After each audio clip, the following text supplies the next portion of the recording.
원에 따르면 온유하다의 의미는 이렇게 적혀 있습니다. 성격, 태도 따위가 온화하고 부드럽다. 그래서 우리가 누군가 이제 온유하다라고 누군가를 말할 때 그거의 뜻에는 이런 게 있죠. 저 사람은 참 나긋나긋하고 좀 뭔가 부드럽고 우리가 보기에 참 순한 성격 같아라고 할 때 우리는 온유해라고 지칭할 때가 있죠. 그럼 성경에서 말하는 온유함이란 뜻은 대체 뭘까요? 우리가 흔히 쓰는 그런 의미를 말하고 있는 걸까요? 오늘 성령 열매 8번째 이 온유에 대해서 살펴보면서 과연 이 의미가 오늘날 저와 여러분의 삶에는 어떤 점에 좀 와닿는지, 그리고 이것이 우리를 어디로 이끌어 가는지를 좀 함께 나눠보려 합니다. 이 성령 열매의 온유에 대해서 살펴보기 전에 먼저는 이 성령 열매 전체가 담겨 있는 이 근처 문맥, 5장 22절 근처의 문맥을 함께 좀 살펴볼 필요가 있습니다. 온유를 포함한 이 성령의 열매가 대체 어떤 기초 골자를 갖고 있으며 또 어떤 방향성을 갖고 있는지를 보려면 그런 과정이 필요하기 때문이죠. 성령의 열매를 언급한, 그리고 오늘 우리가 읽은 이 본문 바로 다음에 이어서 나오는 말씀이 이렇습니다. 갈라디아서 5장 24절 25절인데요. 그리스도 예수의 사람들은 육체와 함께 그 정욕과 탐심을 십자가에 못 박았느니라. 만일 우리가 성령으로 살면 또한 성령으로 행할지니. 여기 24절의 육체라는 건 당연히 뭐 이런 피부가 있는 뭐 이런 몸뚱아리를 말하는 건 아닐 테고요. 이 사도 바울이 갈라디아서를 비롯한 자신의 서신서에서 아주 빈번하게 즐겨 쓰는 어휘 중에 하나입니다.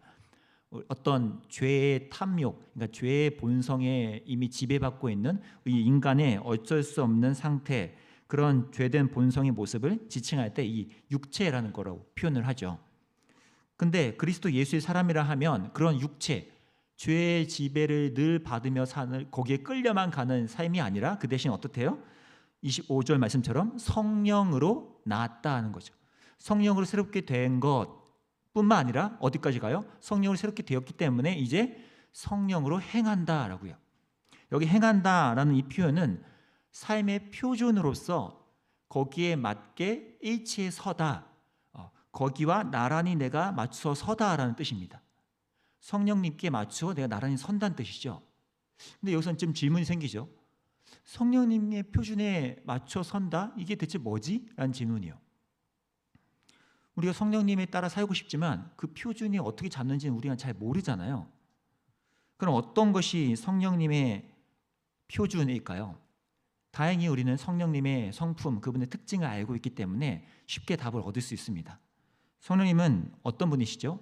자신을 드러내시기보다는 자신을 수줍게 숨기시면서 예수 그리스도를 드러내고 알리는데 열심이신 분이죠. 그럼 이걸 종합하면 뭡니까? 성령을 표준 삼아 거기에 나란히 맞춰 서는 삶이란 뜻은 결국 우리는 예수 그리스도와 함께 그분을 주목하며 그분을 따라 사는 삶, 이것이 곧 성령을 따라 사는 삶이라고 우리가 볼 수 있다는 거죠. 이 점이 오늘 우리가 온유라는 이 성령의 열매를 살펴볼 때 굉장히 중요한 기초 골자가 된다는 것입니다. 온유라는 성령의 열매는 우리로 하여금 예수님을 주목하고 그 곁에서 걷게 한다는 것입니다. 국립국어원에 정의하는 차별점이 있는 부분이죠. 그럼 오늘 이 온유라는 성령의 열매를 이 예수님을 중심으로 해서 좀 살펴보겠습니다. 첫 번째로 예수님을 주목해야 하는 이 온유의 특징은 고통스러운 눌림 속에도 하나님의 삶을 선택하는 것입니다. 고통스러운 눌림 속에도 하나님의 길을 선택하는 것이요. 이 온유라고 번역된 이 헬라어가 사실 예수님의 특징적 모습을 표현할 때 언급된 바가 있습니다. 우리가 한 번쯤 봤을 그 본문인데요. 마태복음 11장 28절에서 30절입니다. 우리 이 부분을 함께 좀 읽어보도록 하겠습니다. 함께 읽겠습니다. 시작. 수고하고 무거운 짐진 자들아 다 내게로 오라. 내가 너희를 쉬게 하리라. 나는 마음이 온유하고 겸손하니 멍에를 메고 내게 배우라. 그리하면 너희 쉼이 얻으리니 이는 내 멍에는 쉽고 내 짐은 가벼움이라 하시니라. 네. 여기 29절에 나는 마음이 온유하다 할 때 이 온유가 국립국어원의 의미는 아니겠죠. 실제 복음서에 드러난 예수님의 모습만 우리가 떠올려봐도 그분이 항상 막 국립국어원의 정의처럼 나긋나긋하고 온순하고 이랬던 분이 아니지 않습니까? 그분은 막 필요하다 하면 살벌하게 질책을 하시고요. 막 저주도 하시고요. 좀 열받으면 막 채찍 만들어가지고 막 이렇게 하셨죠. 그러니까 예수님은 국립국어원에 말하는 이 온유의 뜻을 지금 말하는 게 아닌 것이 확실합니다. 그 여기에 있는 이 온유하다라는 것이 대체 뭐랑 관련되어 있는 걸까요? 언뜻 보면 위에 28절에 수고하고 무거운 짐진 그것과 30절에 내 멍에는 쉽고 가볍다라는 이 표현이 대조되니까 여기에 뭔가 힌트가 있는 것 같긴 한데 사실 뚜렷하게 그게 대체 무슨 의미인지를 여기서 말하기는 좀 어렵습니다. 좀 억측이 일어날 수밖에 없죠. 그래서 우리는 폭을 좀 넓혀볼 필요가 있습니다. 좀 더 큰 문맥에서 이 동일한 단어 온유한이라는 단어가 복음서에서 예수님이 사용하신 부분이 있죠. 그 유명한 산상수훈의 이제 팔복에 드러나는 말씀입니다. 마태복음 5장 5절인데요. 우리 여기도 함께 읽어보겠습니다. 시작. 온유한 자는 복이 있나니 그들이 땅을 기업으로 받을 것이며. 구약에서 땅의 개념은 하나님이 이루어 가시는 약속과 질서를 보는 현장 무대입니다. 이 마태복음이라는 신약을 제가 읽으면서 왜 구약의 땅의 개념을 설명하냐 하면요, 이 마태복음 5장 5절의 이 말씀이 구약의 시편 말씀에서 차용되어진 말씀이기 때문입니다. 시편 37편 11절입니다. 그러나 온유한 자들은 땅을 차지하며 풍성한 화평으로 즐거워하리로다. 여기 온유한이라고 번역된 히브리어의 어원이 되는 단어, 그 단어의 동사 형태가 이런 뜻이 있습니다. 뭔가 눌려서 괴롭힘을 겪다, 너무 눌려서 고통을 겪다, 이 의미가 여기에 담긴 어원의 뜻입니다. 그래서 이 온유한이라는 단어의 의미가 단순히 너그럽고 부드럽고 온순하고 이런 의미의 방점이 찍혀 있는 게 아니라 오히려 뭐예요? 고통스러운 눌림을 겪고 있는 그런 모습을 표현하고 있다라고 많은 학자들이 입을 모으고 있습니다. 거기 저도 동의합니다. 그럼 이 시편 저자는요, 지금 뭐를 강조하는 걸까요? 어떤 종류의 눌림과 고통을 지금 말하는 걸까요? 우리 인생이 늘 고통과 눌림의 연속이라고도 말을 하는데 모든 눌림과 고통이면 이렇게 땅을 차지하는 걸까요? 여기서 말하는 이 눌림과 고통이 대체 어떤 종류일까요? 그 답도 이 시편 37편 전체 문맥에 담겨져 있습니다. 이 시편 37편은 사실 하나님을 경외하지 않는 악인들이 오히려 더 잘 먹고 잘 살고 자신들이 갖고 있는 재산과 힘을 막 사용해서 횡포를 저지르고요, 더 가난하고 힘든 이들을 더 괴롭히는 이런 현실을 바라볼 때 안타까운 의인의 모습, 그리고 그런 의인을 향한 시편 저자의 충고와 격려의 말이 여기에 담겨져 있습니다. 그러니까 지금 어떤 종류의 눌림이고 고통입니까? 그냥 나 혼자 힘든 게 아니라 이 세상에서 하나님 믿지 않는 저 사람들이 아주 잘 먹고 잘 살면서 오히려 하나님의 명예가 실추된 듯한 이 현실이 괴롭고 고통스럽다는 거죠. 그런 눌림을 겪는 이들에게 이 저자는 이렇게 말합니다. 37편 7절에서 8절입니다. 여기 이불이 새 번역으로 한 번 더 함께 읽어보겠습니다. 시작. 잠잠히 주님을 바라고 주님만을 애타게 찾아라. 가는 길이 언제나 평탄하다고 자랑하는 자들과 악한 계획도 언제나 이룰 수 있다는 자들 때문에 마음 상해하지 말아라. 노염을 버려라. 격분을 가라앉혀라. 불평하지 말아라. 이런 것들은 오히려 악으로 기울어질 뿐이다. 네, 이런 사람들의 모습을 보면서 마음 상해하지 말고 분노하고 불평하고 억울해하지 마라. 그런 건 그들과 똑같이 너도 악으로 기울어져 가는 것이다 라고 지금 바리케이트를 쳐주고 있다는 거죠. 그쪽 길을 선택하지 말라는 거예요. 너도 그쪽으로 기울어 가지 말라는 거죠. 내가 그들 보니까 마음이 불편하고 힘들어 라고 해서 나도 그쪽으로 기울어진다? 그것만큼 하나님이 온유한 자에게 주려는 복을 걷어차버리는 악수가 없다는 것이에요. 그러면요, 이 질문이 생기죠. 우리가 세상을 살면서 성도라면 이런 동일한 눌림과 고통을 겪죠. 내가 예수 믿기 때문에 내가 저들처럼 살면 안 되지라는 모호한 하지만 알 수 없는 그 양심과 선한 마음 때문에 우리는 그래도 그쪽으로 기울어지지 않으려고 애를 씁니다. 그런데 정작 눈에 보이고 귀에 들리는 내용은 이런 것들이니까 우리 마음이 쉽지 않잖아요. 행복하지가 않을 때가 있잖아요. 그럴 때 우리에게 무슨 소망이 있고 무슨 행복감이 찾아오겠습니까? 이 온유라는 말의 의미가 오늘날 성도의 삶의 한 단면을 잘라 보여주는 것이 맞다면 우리 성도들은 대체 우리의 삶을 어떤 가치가 있다고, 어떤 의미가 있다고 말을 해야 할까, 이런 거죠. 그런 질문을 향해서 이 저자는 이 37편 11절의 앞과 뒤에 아주 가슴 떨리는 위로를 함께 전해줍니다. 제가 읽겠습니다. 9절, 11절, 34절입니다. 진실로 악을 행하는 자들은 끊어질 것이나 여호와를 소망하는 자들은 땅을 차지하리로다.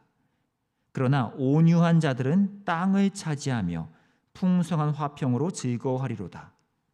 여호와를 바라고 그의 도를 지키라. 그리하면 네가 땅을 차지하게 하실 것이라. 악인이 끊어질 때 내가 똑똑히 보리로다. 제가 아까 구약에서 땅이란 개념이 뭔지 말씀드렸죠. 하나님이 이루어가시는 그 약속과 질서의 무대요. 그 무대, 하나님이 역사하시는 그 현장을 경험하게 되는 것, 이것이 땅을 차지하는 삶이죠. 근데 어떤 사람이 그걸 누린다고 합니까? 온유한 자요. 그 온유한의 애매한 의미를 지금 9절과 34절에서 새로운 단어로 바꿔서 풀어주고 있는 것입니다. 9절에서 어떻게 표현합니까? 여호와를 소망하는 거예요. 34절에서 어떻게 표현합니까? 그분을 바라면서 그의 도를, 그분의 길을 내가 지켜 선택하는 것. 그때 거기에 하나님 나라가 임하고 하나님의 역사를 경험하게 된다고 지금 저자는 말하고 있는 것입니다. 그러한 나, 그렇게 힘들고 고통에 눌려 있지만 하나님 나라의 길을 선택하는 나의 그 삶의 한복판에서 하나님은 이상하게 일을 시작하신다는 거예요. 이게 시편 저자가, 그리고 예수님이 우리에게 말씀하시는 온유한 자의 복이라는 것입니다. 몇 년 전이죠. 코로나가 한창이던 시절에 제가 우연히 그 정부에서 지정한 그 해외 입국자들의 그 격리하는 임시 생활소에서 일을 한 적이 있습니다. 이제 98%, 99%가 다 외국인이니까 전달하고 소통하고 하는 게 되게 중요하잖아요. 그래서 그분들 격리할 때 어떻게 해야 되는지 뭐 안내도 드리고 되게 일이 복잡합니다. 근데 이제 임시 생활 격리 생활소니까 어떻게 했어요? 그분을 대면하고 만날 때 그냥 만날 수 없죠.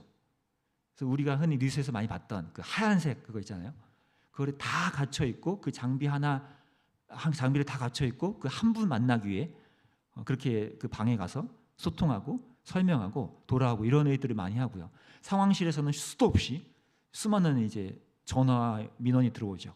뭐가 어떻다, 뭐가 괴롭다. 이제 그거를 이제 처리하는 일이었어요. 근데 그 장소가 이제 국가에서 한 지역의 호텔을 이제 지정해서 사용한 거였는데요.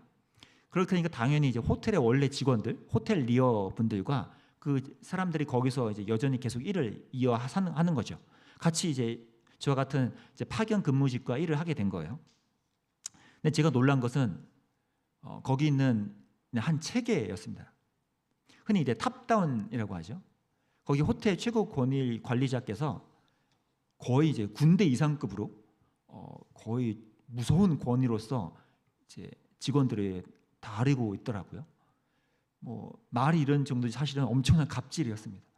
그래서 제가 봐도 저걸 이렇게 해도 참고 있다고? 라고 의아할 정도였어요.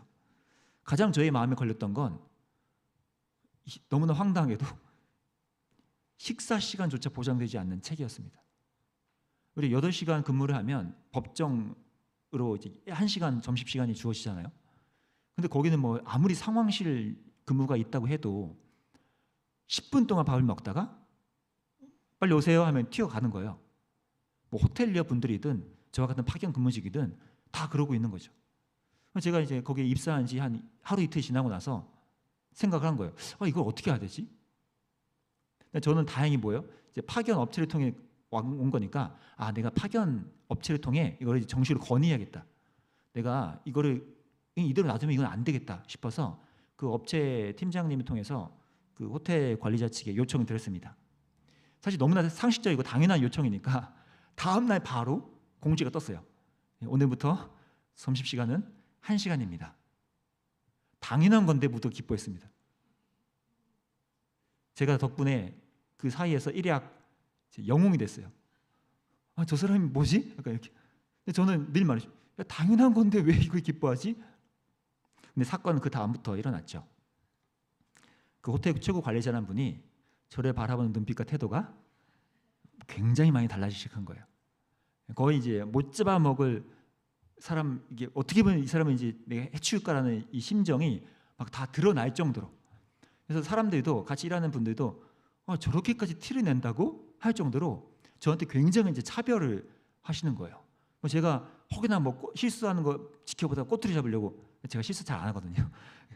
막 그러니까 사람들이 저 사람 뭐야라고 할 정도로 이제 분위기가 일어났습니다. 그렇게 몇 달이 안 돼서 이제 제가 원래 정해졌던 그 파견 계약 기간이 끝날 때쯤에 이제 갱신하는 때가 됐는데, 아니나 다를까 그분께서 재계약 불가 통보를 하셨습니다. 사람들이 다 당황했죠. 그러면 어떻게 하라고? 사람이 없는데. 저도 처음에 황당하고 좀 씁쓸했어요. 야, 이렇게 하는구나. 근데 그 씁쓸함과 황당함과 좀 화남이 하루같이 안 갔습니다. 왜일까요? 오늘 우리 읽은 그 말씀 때문입니다. 온유한 자는 복이 있나니 그들이 땅의 기업을 받을 것이요 여호와를 바라고 그 길을 지키라. 그리하면 내가 땅을 차지하게 하실 것이라.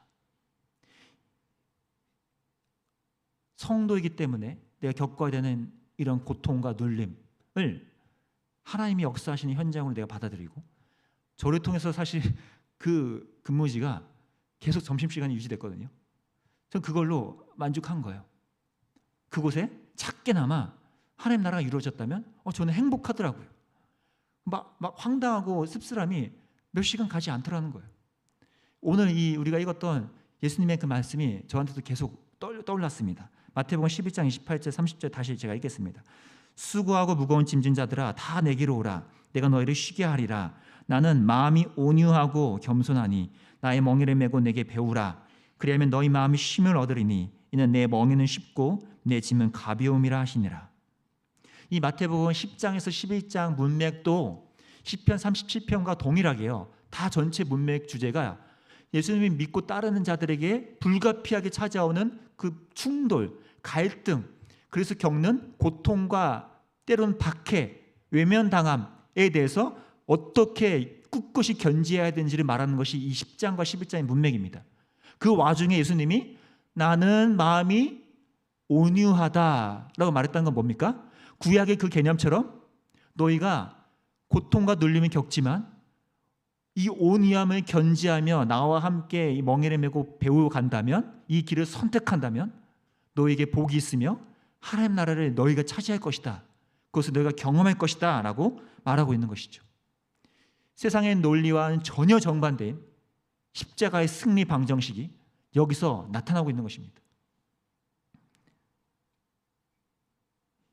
세상에서는 우리가 꽤 잘 나가고 다 갖추어야만 우리가 행복할 수 있다고 말하지만 예수님은 그렇게 말씀하고 있지 않죠. 나는 마음이 온유하고 겸손하니 나의 멍에를 메고 내게 배우라. 이 십자가의 초대, 이 승리 공식이 오늘 저와 여러분의 가슴에 그때그때 울려 퍼지는 이 말씀이 될 수 있기를 간절히 바랍니다. 오늘 마지막으로 짧게 하나 더 짚어보고 싶은 건 예수님의 주목해야 하는 이 온유의 특징 두 번째인데요. 그 특징은 진리라는 같은 페이지를 보게 한다는 것입니다. 영어 관용어 중에 같은 페이지에 있다라는 이제 표현법이 있는데요. 우리가 마치 책을 펼쳤을 때 우리가 같은 페이지에 있는 같은 내용을 보고 읽고 공유하고 있을 때 우리가 그런 표현을 우리는 지금 같은 페이지에 있어. 이런 표현을 이제 관용어로 영어에서 많이 씁니다. 무언가에 대해서 같은 이해에 도달해 있다, 같은 것을 갖고 있다라는 표현법이죠. 근데 이 온유함이라는 이 정의에서의 적용점도 바로 이러한 방향성을 갖고 있습니다. 그냥 사람끼리 뭐 조금 조율되어서 같은 마음을 품다 이런 게 아니고요. 그 목적지가 좀 특별해요. 성령의 열매를 언급하는 오늘 갈라디아서 5장을 지나면 바로 다음 6장에서 바로 이 온유에 대해서 언급하는 곳이 나옵니다. 온유의 목적지인데요. 6장 1절과 2절 함께 좀 읽어보겠습니다. 시작.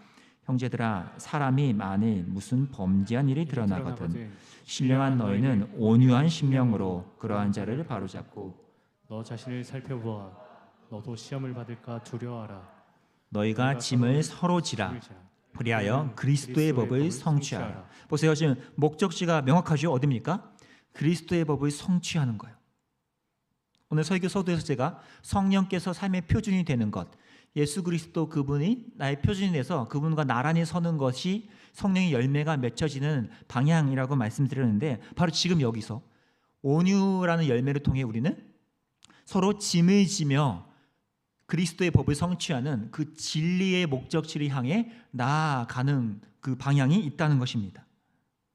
그래서 온유한 이 성령의 열매는 그냥 나 혼자 하나님의 역사를 경험하고 이 끝까지 하나님의 길을 선택하면서 혼자 꿋꿋이 사는 이 정도가 아니라, 내 좌우에 있는 누군가가 짐을 지고 무겁게 허덕이고 있을 때 같이 그들을 진리로 나아갈 수 있도록 이끄는 것에도 이 온유라는 열매가 좋은 재료로 쓰이고 있다는 것이죠.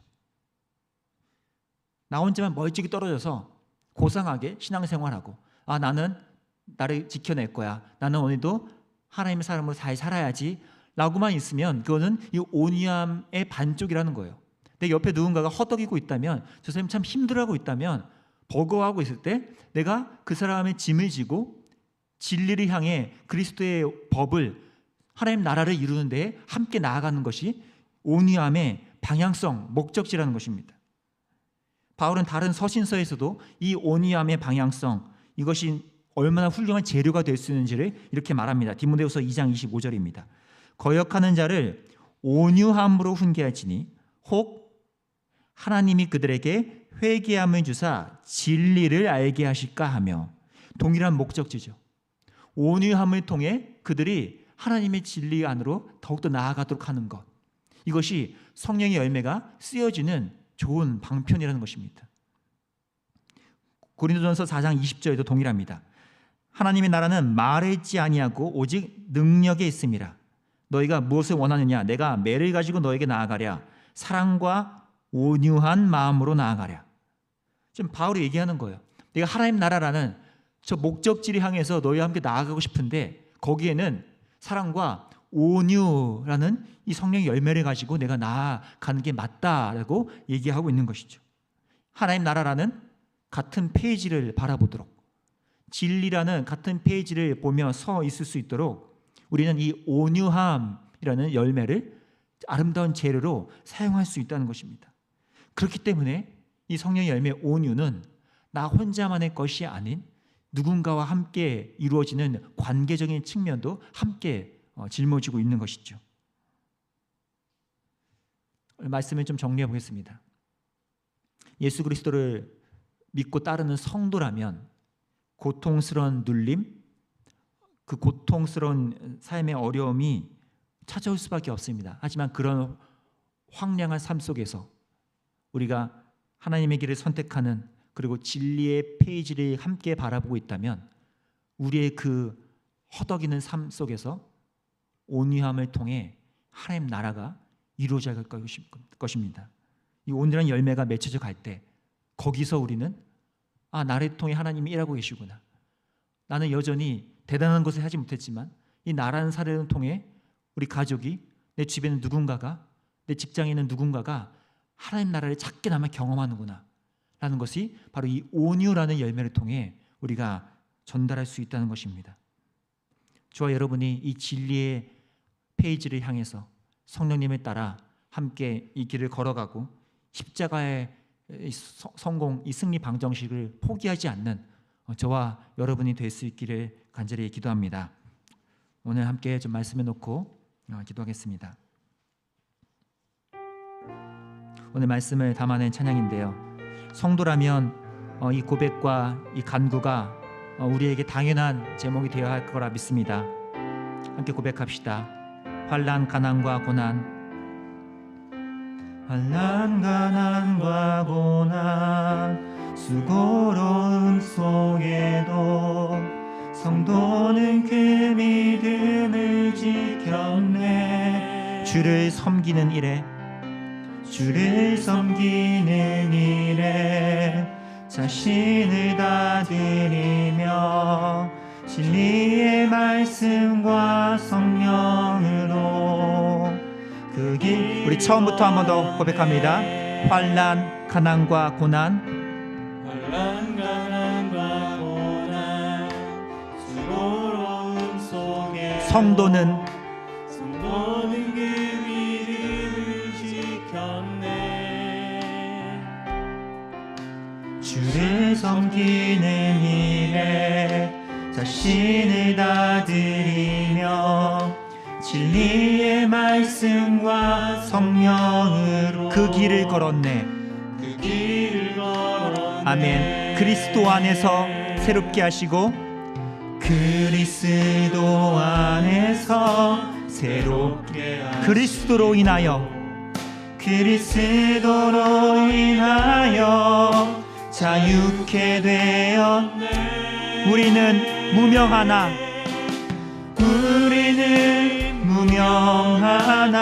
유명한 죽음의 위기 속에도 참 생명 가져 근심하나 기뻐하며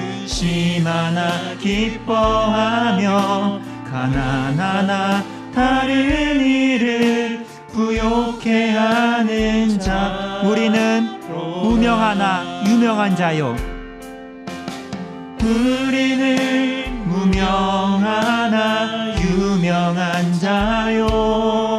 죽음의 위기 속에도 참 생명 근심하나 기뻐하며 가난하나 다른 이를 부욕해 하는 자. 그리스도 안에서 새롭게 하시는 주님, 그리스도 안에서 그리스도로 인하여 자유케 되었네. 아멘. 우리는 무명하나 유명한 자요. 죽음의 위기 속에도 참 생명 근심하나 기뻐하며 가난하나 다른 이를 부욕해 하는 자. 우리는 무명하나 유명한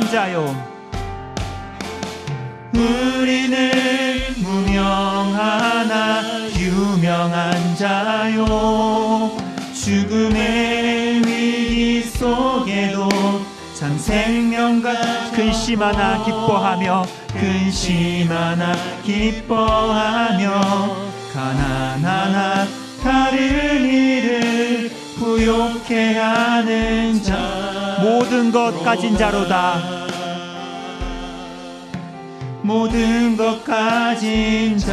생명의 말씀으로 나를 채워주십시오. 생명의 말씀으로 나를 채우사 주에게 예비케 하소서. 성령의 열매를 소망합니다. 성령의 능력으로 진리를 선포하게 하소서. 우리 한 번 더 고백합시다. 생명의 말씀으로 나를 채우사 생명의 말씀으로 나를 채우사 주에게 예비케 하소서. 성령의 능력으로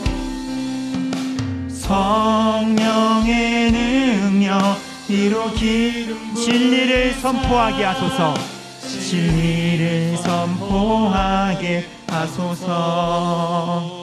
오늘 말씀을 기억하면서 기도합시다.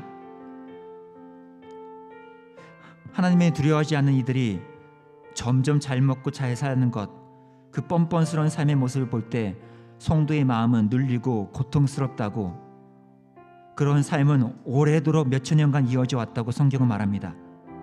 2024년이 오늘도 다를 바가 없죠. 성도이기에 예수를 믿고 따르는 자이기에 그들과 똑같이 악으로 기울어지고 싶어하지 않는 우리의 마음이지만 때로는 그것이 우리에게 고통이 되어서 점점 하나님을 벗어나 진리를 벗어나 살 때가 많은데 오늘 이 말씀을 기억하며 다시 한번 주님 앞에 나아가면 좋겠습니다. 주님, 우리가 주님의 이 길을 선택하는 걸 포기하지 않게 해주시기 원합니다.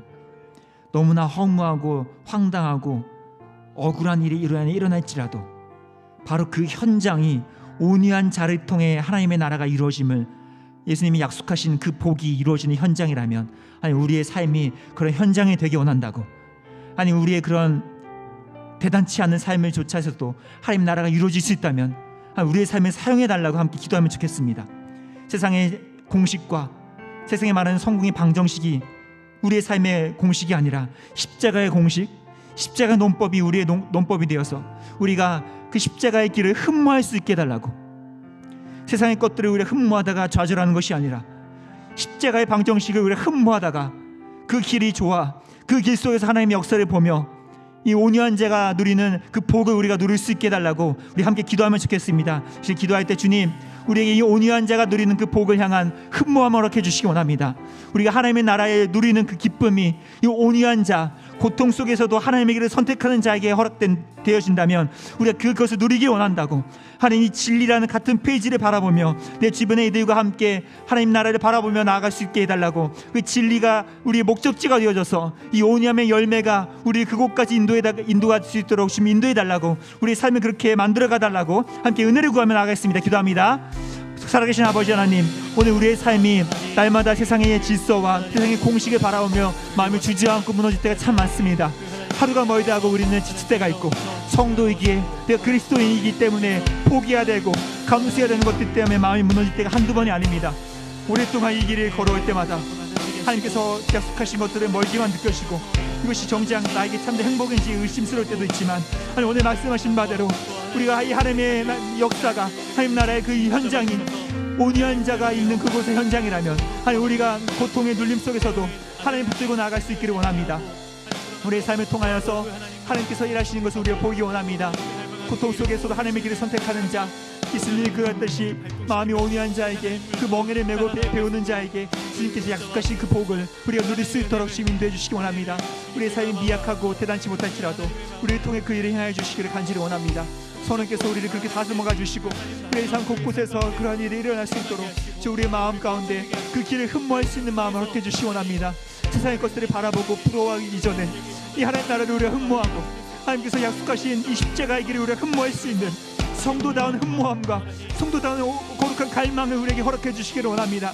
우리가 그동안 잊혀져 있고 우리가 손에 느슨해져 있던 이 갈망을 다시 한번 우리 마음속에 불켜 주셔서 성령이 우리가 온유의 열매를 사모하고 이 온유함을 통하여 함께 수많은 이들이 진리를 향해 나아갈 수 있도록 우리의 삶을 그렇게 인도해 주시기 원합니다. 진리라는 한 페이지를 볼 수 있도록 그 같은 페이지를 바라보며 나아갈 수 있도록 우리를 이끌어가 주시고 우리가 그곳에서 이 하나님의 나라를 경험할 수 있도록 인도해 주시기 원합니다. 우리의 모든 삶이 그렇게 하나님의 나라로 만들어질 수 있도록 주님께서 우리를 가르쳐 주시고 우리 그것을 배우며 나아갈 수 있도록 인도해 주시기 원합니다. 주님, 우리가 그 하나님의 나라를 갈망합니다. 그 성령의 열매를 갈망합니다. 주님께서 우리에게 맺혀주시는 그 삶을 우리가 갈망합니다. 이 온유함을 통하여서 참된 성도의 고백, 참된 성도의 노래가 우리 안에 울려 퍼질 수 있기를 간절히 원합니다. 주님, 우리 삶이 대단해지고 성공에 이루어서가 아니라 여전히 실패와 낙담 속에 있을지라도 그 현장 속에서 하나님 나라를 드러낼 수 있는 방법, 이 온유함을 갈망하고 이 온유함의 열매를 통해 예수 그리스도를 드러낼 수 있는 우리가 되기를 원합니다. 손에는 우리를 그렇게 사용해 주시기 원합니다. 우리가 그 길을 향해 나아갈 수 있도록 주 인도해 주시기 원합니다.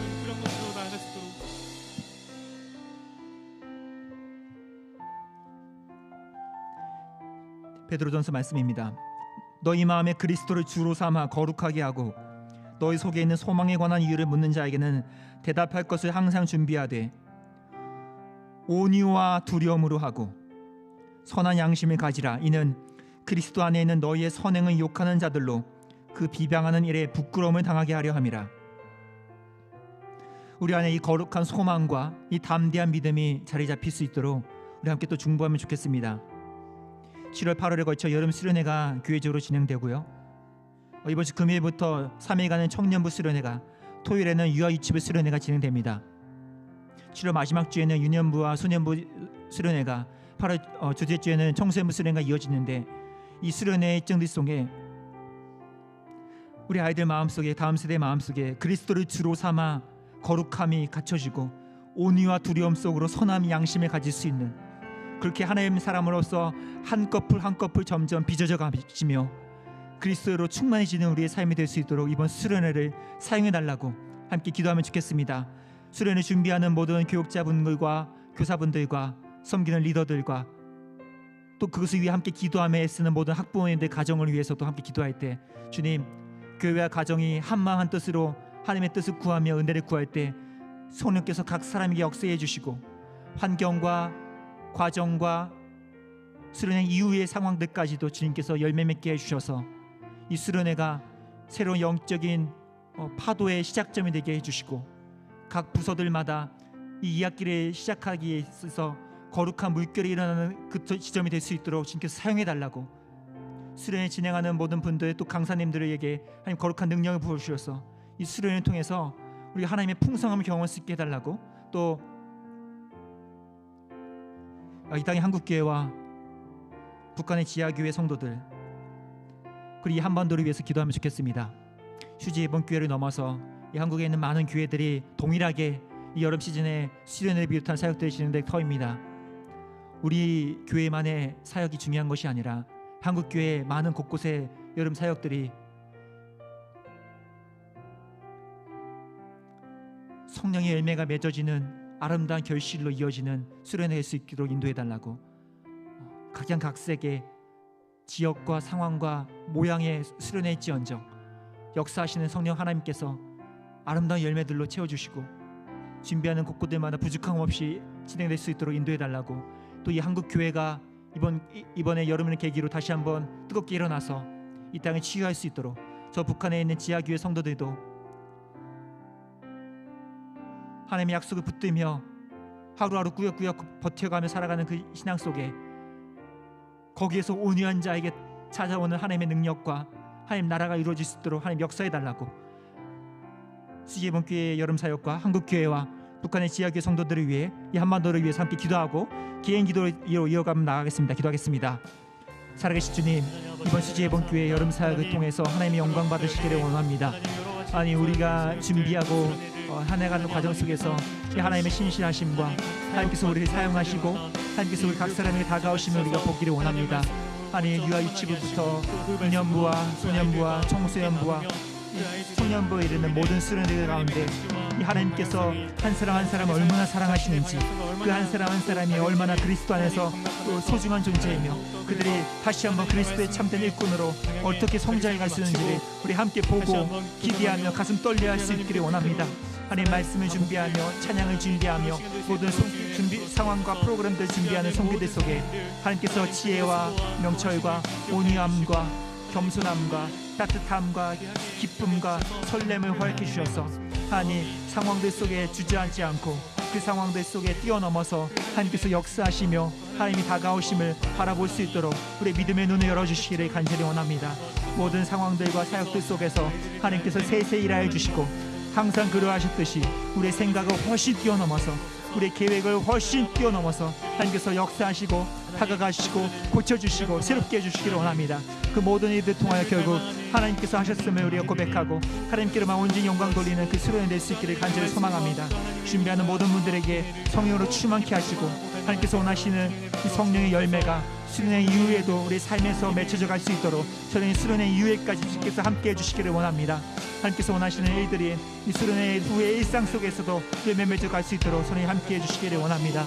하나님, 또한 우리 한국교회가 이번 여름 시간을 맞이해서 다시 한번 주님께서 원하시는 일들을 펼쳐나갈 것입니다. 여러 형태와 여러 모양과 또 여러 모습들일지언정 하나님께서 원하시는 그 하나님이 원하시는 은혜의 잔치 아래 그들 함께 모여 나아갈 때 주님께서 찾아가 주시고 주께서 말씀 속에 임재해 주시고 영혼들 한 명 한 명 고치시고 그들이 다시 한번 하나님의 비전을 발견하고 하나님께서 원하시는 마음을 경험하고 자신의 삶에 뜯어고치고 쉽게 참여하며 마음밭이 기경해야 될 것들을 알게 하셔서 성령께서 우리 모든 심령들 이 한국교회의 모든 것들을 다시 한번 새롭게 하시는 은혜를 이 가운데 허락해 주시기를 원합니다. 이번 여름 시즌을 통해서 한국교회가 다시 한번 뜨겁게 새로워질 수 있도록 주님께서 역사해 주시기 원합니다. 이 한국교회뿐만 아니라 저 북한의 지하교회 성도들이 온유한 자에게 허락되는 이 복과 이 하나님 나라를 경험할 수 있도록 성령께서 찾아가 위로하여 주시고 성령께서 그들의 곁에 서 계시고 하나님께서 원하시는 아름다운 나라를 그들의 삶을 통해서 하나둘씩 펼쳐갈 수 있도록 맛보며 나아갈 수 있도록 성령께서 인도해 주시기를 원합니다. 상황에 고통스럽고 눌림이 있을지라도 그곳에서 하나님의 길을 선택하며 그래서 끊임없이 주의 길을 선택하며 진리의 대지를 함께 바라보며 나아가는 그들 될 수 있도록 성령께서 함께 해주시기 원합니다. 이 한반도 땅에 예수님께서 원하시는 일들을 펼쳐내 주시고 하나님의 영광을 바라보며 나아가는 일들이 일어날 수 있도록 주님께서 역사해 주시기 원합니다. 여전히 아픔이 있고 고통이 있는 곳들이 많지만 주님께서 그곳들 헤아려 주시고 한 명 한 명 또 한 곳곳들마다 주님께서 사랑해 주시고 사용해 주시기 원합니다. 이따가 수많은 교회들이 다시 한번 하나님 앞에서 거룩해지고 하나님이 원하시는 이 그리스도에 향한 온전한 소망과 거룩한 믿음과 이 온유함과 담대함과 겸손함과 경외함을 갖추어서 이 땅에서 참된 그리스도의 제자로서 살아갈 수 있도록 예수의 제자의 삶을 그들의 삶에 체화해 갈 수 있도록 하나님께서 함께해 주시기 원합니다. 다시 한번 그들의 삶을 통해서 그리스도의 모습이 드러나게 하시고 예수 그리스도를 향해서 나아가는 우리의 삶 될 수 있도록 주님께서 역사해 주시기 원합니다. 우리 모든 삶이 그리스도를 향하여 주목되고